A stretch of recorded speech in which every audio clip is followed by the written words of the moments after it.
Mari kita akan berdoa bersama-sama. Tuhan Yesus, terima kasih buat berkat-Mu hari ini, sehingga Tuhan memberikan kami kesehatan. Dan pada saat ini kami akan kebaktian bersama, kiranya Tuhan memberkati. Terima kasih Tuhan Yesus, dalam nama Tuhan Yesus kami berdoa. Amin. Amin. Anak-anak, Miss Rita kan tadi sudah bilang senang sekali karena mau ngajak anak-anak kebaktian. Gak terasa ini sudah di awal bulan April ya Miss Rita? Iya, betul. Terus di bulan April ini kita juga merayakan apa? Bertepatan dengan kebangkitan Tuhan Yesus. Ya, kita merayakan Paskah bersama-sama ya Miss ya. Iya, betul. Jadi Miss Rita, Miss Tuti, juga Miss Sulan mau mengajak anak-anak untuk mengikuti kebaktian Paskah bersama. Anak-anak, tadi kita sudah berdoa, sekarang waktunya kita memuji Tuhan. Anak-anak ikutin ya, dari rumah biar makin semangat. Yuk Miss.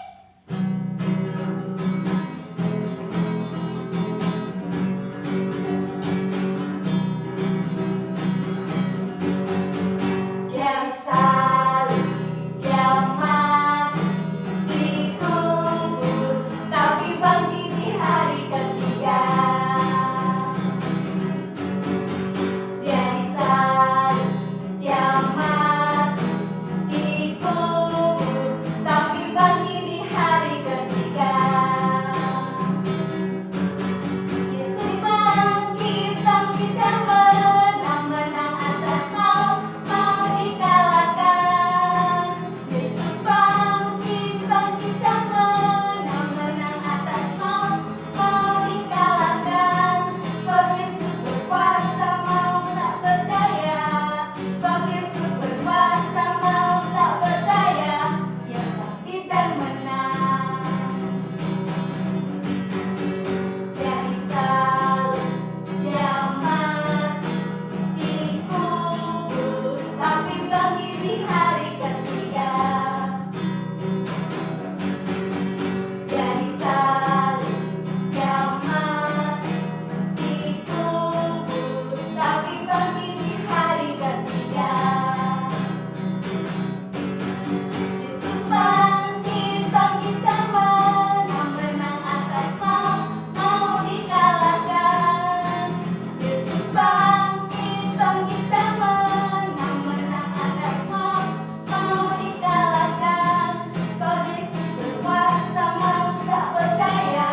Sebab Yesus berkuasa, maut tak berdaya. Dia bangkit dan menang. Bangkit dan menang. Dia bangkit dan menang. Yeay, Tuhan Yesus menang ya Miss ya. Betul. Mengalahkan maut. Luar biasa ya anak-anak, kita punya Tuhan Yesus yang hebat ya Miss. Iya. Yang sudah menang, dia sudah bangkit. Nah, hari ini kita juga nggak cuma mau memuji Tuhan Miss, nggak cuma mau berdoa, tapi juga akan mendengarkan cerita kan Miss. Tapi sebelum mendengarkan cerita, kita mau pujikan. Satu lagu Nah, lagi. apa Miss? Lagunya itu tentang tanda-tanda waktu Yesus disalib, Miss.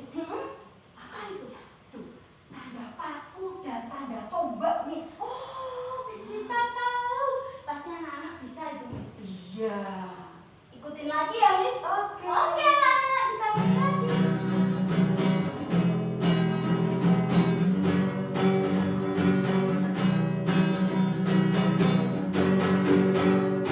Tanda paku di kaki dan tangan, tanda cinta, tanda cinta, tanda tombak menusuk di pinggang, tanda cintanya Tuhan. Tanda paku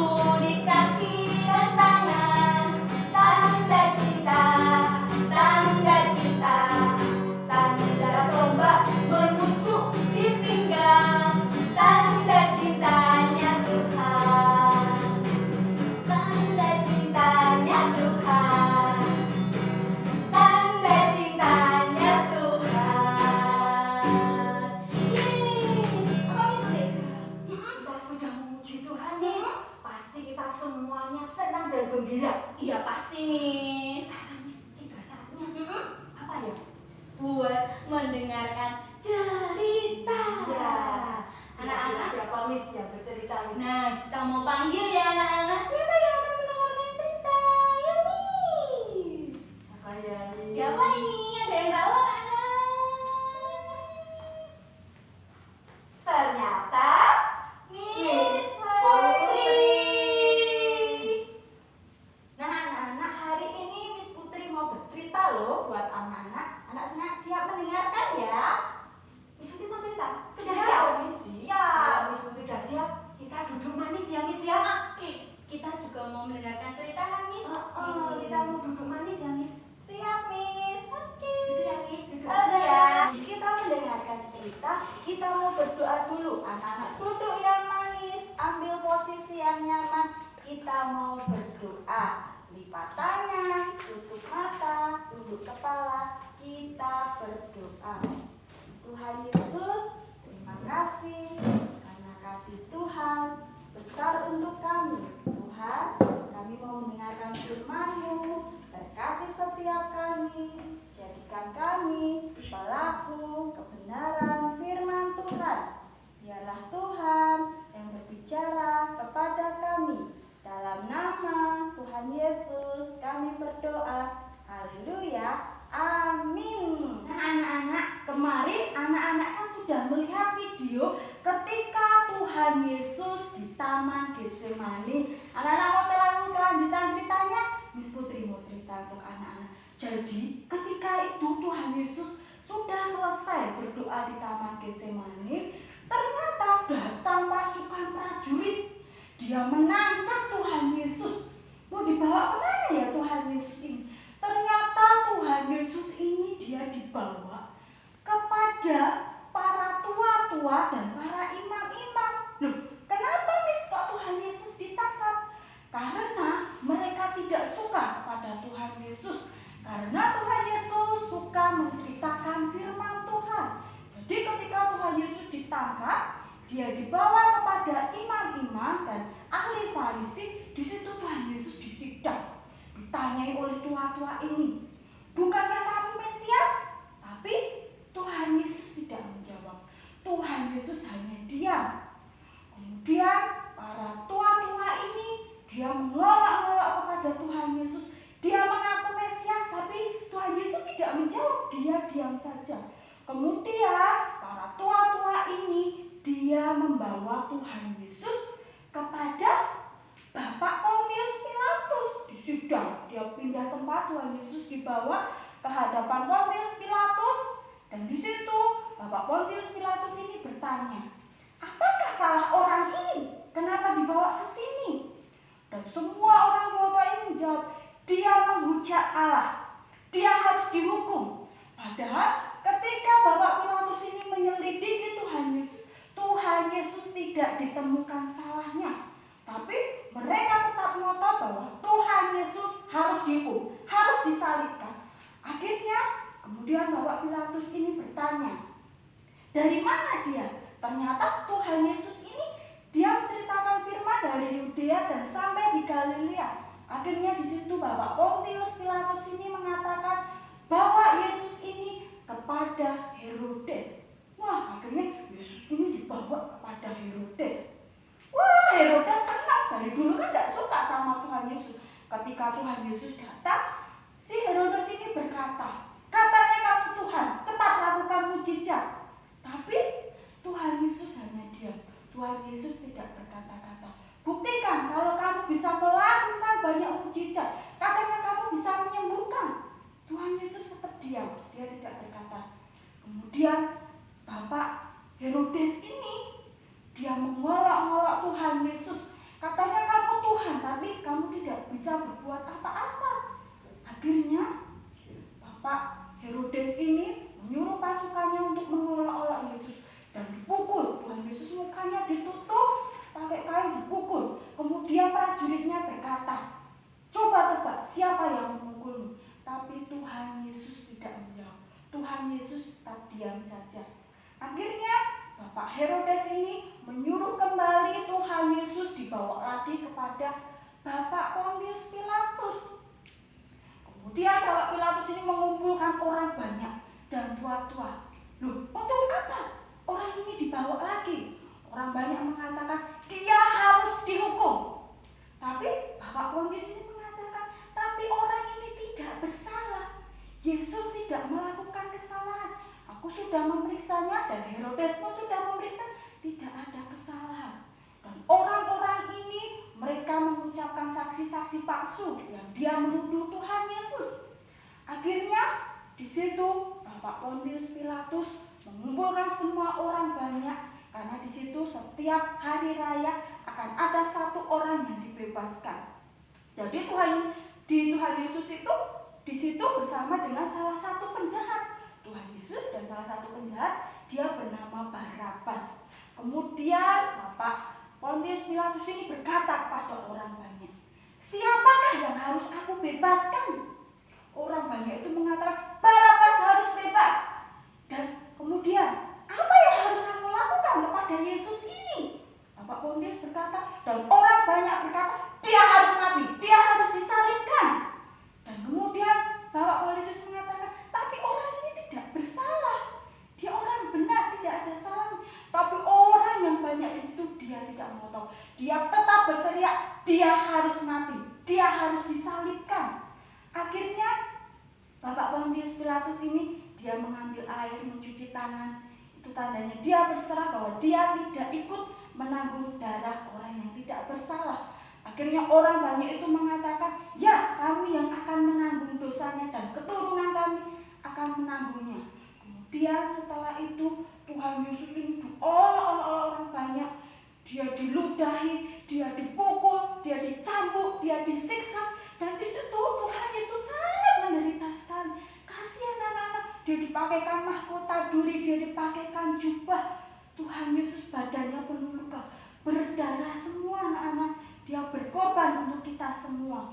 Kemudian setelah Yesus mengalami penyiksaan itu, Tuhan Yesus disuruh memikul salib. Dia pikul salib yang begitu besar dan berat. Tuhan Yesus pada sudah banyak luka, dia berdarah, dia tetap memikul salibnya. Akhirnya Tuhan Yesus ketika memikul salib, dia pun terjatuh. Dia bangkit lagi, dia pikul salib pelan-pelan, dia jatuh lagi. Akhirnya datanglah Simon orang Kirene, dia membantu Tuhan Yesus memikul salibnya, dibawa. Dan salibnya ini dibawa menuju Golgota, tempat di mana Tuhan Yesus akan disalibkan. Dan akhirnya ketika Tuhan Yesus sampai di Bukit Golgota, Tuhan Yesus disalibkan. Nah anak-anak, ketika Tuhan Yesus disalibkan, di atas salib tangannya Tuhan Yesus itu dipaku anak-anak, dan kakinya juga dipaku. Dia dipakaikan mahkota duri, semua darah mengalir dari tubuh Tuhan Yesus. Tuhan Yesus merasakan kesakitan, tapi Tuhan Yesus tetap berdoa, Tuhan ampunilah mereka. Mereka tidak tahu apa yang mereka perbuat. Ketika Tuhan Yesus disalib, tepat jam 12 terjadi sesuatu anak-anak. Gelap menyelimuti kota itu. Jadi pas Tuhan Yesus disalib, terjadi gelap. Semua kota itu gelap. Dan sesuatu terjadi. Tabir bait Allah terbelah menjadi dua, dari atas sampai bawah anak-anak. Dan di situ Tuhan Yesus begitu merasakan kesakitan yang luar biasa. Dan orang-orang di situ yang melihat dia berkata, ya benar, dia Allah, dia Mesias. Ternyata Tuhan melakukan penderitaan, dia mengalami penderitaan di atas kayu salib itu untuk menanggung dosa kita anak-anak. Dan kegelapan itu terjadi dari jam 12 sampai jam 3. Dan ketika di situ juga ada gempa bumi yang dahsyat. Semua bukit, semua batu terbelah anak-anak. Karena apa? Karena memang Tuhan Yesus yang disalib, dia adalah Mesias. Ketika sudah mulai petang, Tuhan Yesus sudah mati di atas kayu salib, datanglah Yusuf, orang Arimatea anak-anak. Dia datang, dia meminta Tuhan Yesus ini, mayatnya Tuhan Yesus ini diturunkan dan dibungkus dengan kain yang bersih anak-anak, dan dikuburkan sama si Yusuf ini. Yusuf Arimatea ini, Tuhan Yesus dikuburkan di dalam sebuah gua. Di situ ditutup dengan batu yang sangat besar. Jadi orang-orang tidak bisa membuka kubur itu. Jadi Tuhan Yesus dikuburkan di dalam sebuah gua. Di dalam gua ini Tuhan Yesus dibaringkan, ditutup dengan batu yang besar. Dan Bapak Pontius Pilatus ini memerintahkan supaya kuburan Tuhan Yesus ini dijaga prajurit-prajuritnya. Karena Tuhan Yesus mengatakan pada hari yang ketiga dia akan bangkit. Dan benar anak-anak, ketika hari Minggu pertama, pagi-pagi sekali, ada seorang perempuan, dia Maria Magdalena bersama temannya, yaitu Maria. Dia datang mau ke kubur Yesus, dia memberikan rempah-rempah dan mur. Tapi ketika dia mau sampai, tiba-tiba terjadi sesuatu anak-anak. Terjadi gempa pada kubur Yesus dan malaikat Tuhan dia menggulingkan batu itu anak-anak. Jadi kubur Yesus terbuka. Ketika Maria Magdalena dan Maria datang, mereka kaget. Loh, ternyata kuburan Tuhan Yesus sudah kosong. Kemana ini? Tapi tiba-tiba datanglah dua malaikat Tuhan. Dia bersinar, dia dengan pakaian yang putih bersih berkilau. Dia datang kepada Maria Magdalena dan Maria ini. Dia berkata bahwa Yesus yang telah mati itu, dia telah bangkit. Seperti yang dia katakan, pada hari yang ketiga dia akan hidup. Dan benar anak-anak, kita mau cari tahu, benar nggak ya kuburan Tuhan Yesus itu kosong, Tuhan Yesus nggak ada. Nah, Miss mau coba cek apa yang terjadi di dalam kuburan Tuhan Yesus. Dan ternyata anak-anak, sesuatu terjadi. Benar, kubur Yesus kosong. Tuhan Yesus sudah tidak ada di situ, tapi Tuhan Yesus sudah bangkit. Dia sudah hidup anak-anak. Tuhan Yesus bangkit. Dia hidup kembali. Untuk apa, Miss? Dia kan sudah mati. Kenapa hidup lagi? Anak-anak mau tahu? Tuhan Yesus bangkit supaya dia memberikan kita kemenangan. Kita dipulihkan oleh Tuhan. Kita menang atas dosa. Kita menang atas sakit penyakit. Karena sudah ditanggung oleh Tuhan Yesus di atas kayu salib anak-anak. Jadi Tuhan kita memang mati, tapi dia tetap bangkit. Dia hidup. Dan Tuhan ingin menjadikan kita lebih dari pemenang. Bukan hanya pemenang, tapi lebih dari pemenang anak-anak. Jadi mari sama-sama kita katakan, aku lebih dari pemenang. Anak-anak harus tahu, mulai hari ini Tuhannya anak-anak itu hidup. Di mana Tuhannya? Di hati anak-anak. Tuhan sudah hidup, tinggal di dalam hatinya anak-anak, dan dia senantiasa bersama dengan anak-anak. Jadi anak-anak harus menjadi anak yang pemberani. Karena Tuhannya anak-anak, Tuhan yang hidup. Dia mampu menyembuhkan kita ketika kita sakit. Tuhan mampu menolong kita ketika kita mengalami persoalan. Jadi mulai hari ini anak-anak adalah anak yang hebat, anak yang Tuhan Yesus. Kematian Tuhan Yesus, dia sudah bangkit dan memberikan kita kemenangan anak-anak. Jadi kita lebih dari pemenang. Nah anak-anak, itu tadi ceritanya. Jadi dari kisah Tuhan Yesus, anak-anak boleh belajar. Ya memang Tuhan Yesus mati di atas kayu salib untuk menebus dosa kita. Kita dikasihi Tuhan, kita disayangi oleh Tuhan, kita berharga di matanya Tuhan anak-anak. Dan itu Tuhan Yesus menginginkan supaya kita berani. Karena kita berjalan bersama Tuhan, Tuhan yang memberikan kita kemenangan. Sakit penyakit kita, maut sudah dipatahkan oleh darah Yesus. Jadi mulai sekarang anak-anak harus percaya kepada Tuhan Yesus. Tuhan yang hidup, dia ada di dalam hati anak-anak. Dia menjagai anak-anak, dia menyertai anak-anak. Jadi mulai sekarang anak-anak harus rajin beribadah, rajin berdoa, rajin mendengarkan firman.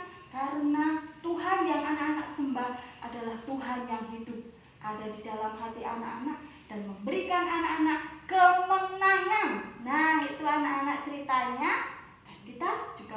hafal ayat loh.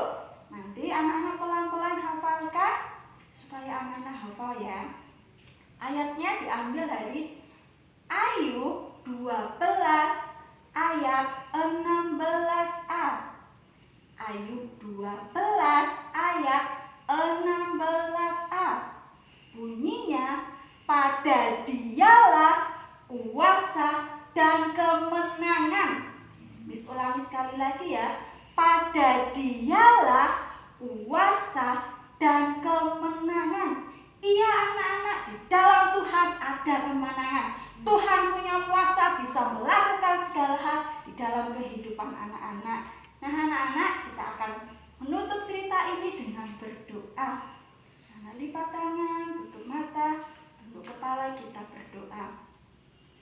Tuhan Yesus, kami mengaku dengan mulut kami dan kami percaya di dalam hati kami bahwa Tuhan kami adalah Tuhan yang hidup. Kami percaya Engkaulah juru selamat kami, Kau yang akan memberikan kami kemenangan Tuhan. Dan jadikanlah kami anak-anak yang hebat, anak-anak yang pemberani, karena Tuhan menjadikan setiap kami lebih dari pemenang. Kami percaya Tuhan terus menuntun setiap langkah hidup kami. Terima kasih Tuhan untuk kebangkitan-Mu dalam hidup kami. Dalam nama Tuhan Yesus, kami berdoa dan mengucap syukur. Haleluya, amin. Nah anak-anak, selamat menyaksikan kebaktian dan tetap semangat di dalam Tuhan. Tuhan Yesus memberkati. Bye-bye, God bless you.